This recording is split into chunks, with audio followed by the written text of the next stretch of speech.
आखिर क्यों नहीं आंखें दिखा पा रही है भारत अमेरिका को? इस वीडियो में समझेंगे हम। आखिर क्यों जो है कि और इसका क्या सबसे बड़ा कारण है कि आज तक जो है कि भारत अमेरिका से डरता रहता है। सबसे बड़ा कारण है हमारे राजनेता। इस वीडियो को पूरा समझ जाएंगे कि आखिर क्यों इतना डरता है इंडिया।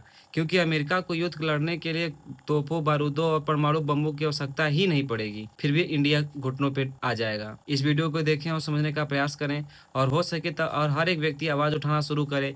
जैसे चाइना समझ गया इस चीज़ों को, वैसे इंडिया को भी समझने की बहुत बड़ी ज़रूरी है। जय हिंद। अमेरिका अगर चाहे तो इंडिया को विद इन मिनट्स में तबाह कर सकता है। दरअसल अमेरिका भारत की सारी यूपीआई ऐप्स जैसे फोन पे, गूगल पे और पेटीएम को बंद कर सकता है, क्योंकि 80% इंडियन बैंक अपनी क्लाउड सर्विसेज के लिए अमेजॉन का AWS और माइक्रोसॉफ्ट का एज्योर इस्तेमाल करती है। इंडिया में यूपीआई के माध्यम से हर दिन 100 करोड़ से भी अधिक का ट्रांजैक्शन होता है।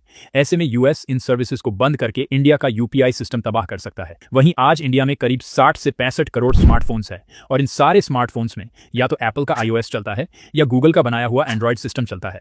और अमेरिका चाहे तो इन ऑपरेटिंग सिस्टम को बंद करके सारे स्मार्टफोन्स को कचरा बना सकता है। इसके अलावा इंडिया में लगभग सारी कंपनियां अपने ऑफिस के डेटा को रखने के लिए गूगल वर्कस्पेस या माइक्रोसॉफ्ट का आउटलुक यूज करती है। यानी इंडिया को तबाह करने के लिए यूएस को वॉर की आवश्यकता ही नहीं पड़ेगी। अमेरिका सिर्फ अपनी टेक्नोलॉजी को बंद करके ही इंडिया को घुटनों पर ला सकता है, और यह बात चाइना को पिछले 25 सालों से पता है। इसीलिए चाइना में अमेरिकी ऐप्स जैसे व्हाट्सएप, फेसबुक, इंस्टाग्राम और गूगल पूरी तरह से बैन है। आज अमेरिका को अगर कोई देश टक्कर दे सकता है तो वो सिर्फ चाइना है। इंडिया इस मामले में अमेरिका के आसपास भी नहीं है।